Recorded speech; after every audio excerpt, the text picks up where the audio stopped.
হ্যাঁ বন্ধু, হৃদয় কমল তোমরা পার্ট 1 দেখে ফেলেছো, কিন্তু পার্ট 2 কবে আপলোড হবে তোমাদের কোনো জানা নেই। চলো আজকের ভিডিওতে ছবির মাধ্যমে বলবো পার্ট 2 কবে আসবে আর পার্ট 1-এ কি কি ভুল করেছে। ভিডিওর শুরুতে আমরা দেখেছি একটি গরিব মা আর একটি গরিব ছেলে কিভাবে ছেলের জন্য এখানে ভিক্ষা করতে এসেছিল হোটেলের সামনে। বলছে আমাকে কিছু খাবার দাও, আমার সন্তান তা 10 দিন ধরে কোনো খাবার খায়নি।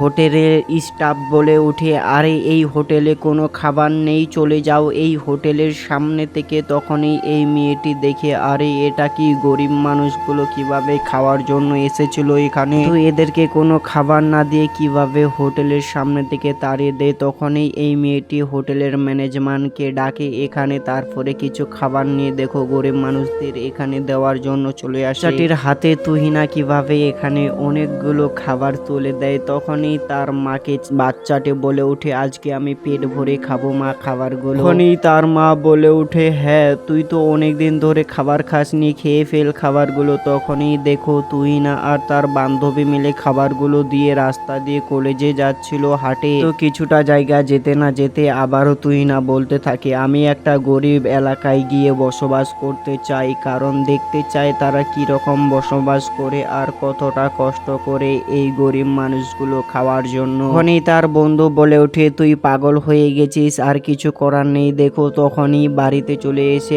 আর তুহিনার বাবা মা এখানে খাবার খাচ্ছিল। তখনই এখানে তুহিনা এসে বাবা মাকে বলছে, আমি আমার মাসির বাড়িতে যাব, গ্রাম এলাকায় আমি যাব আর আমার বান্ধবী মিলে যাব।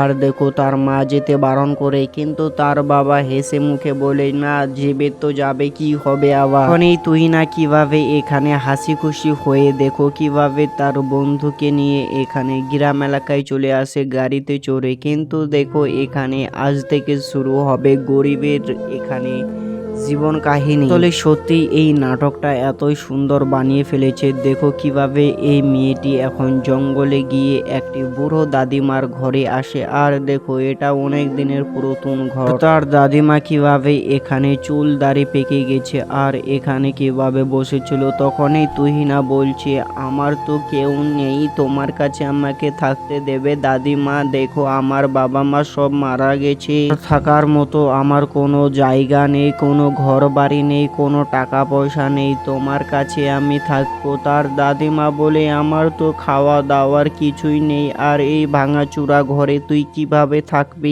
তার দাদিমা বলে উঠে, ঠিক আছে এই নে কিছুটা মুড়ি আছে, এই মুড়িটা খেয়ে নে। আর দেখো তুহিনা এখন মুড়িগুলো কিভাবে খাবার খাচ্ছিল, কিন্তু মুখ থেকে দেখো কিভাবে বমি করে উল্টি করে দেয়।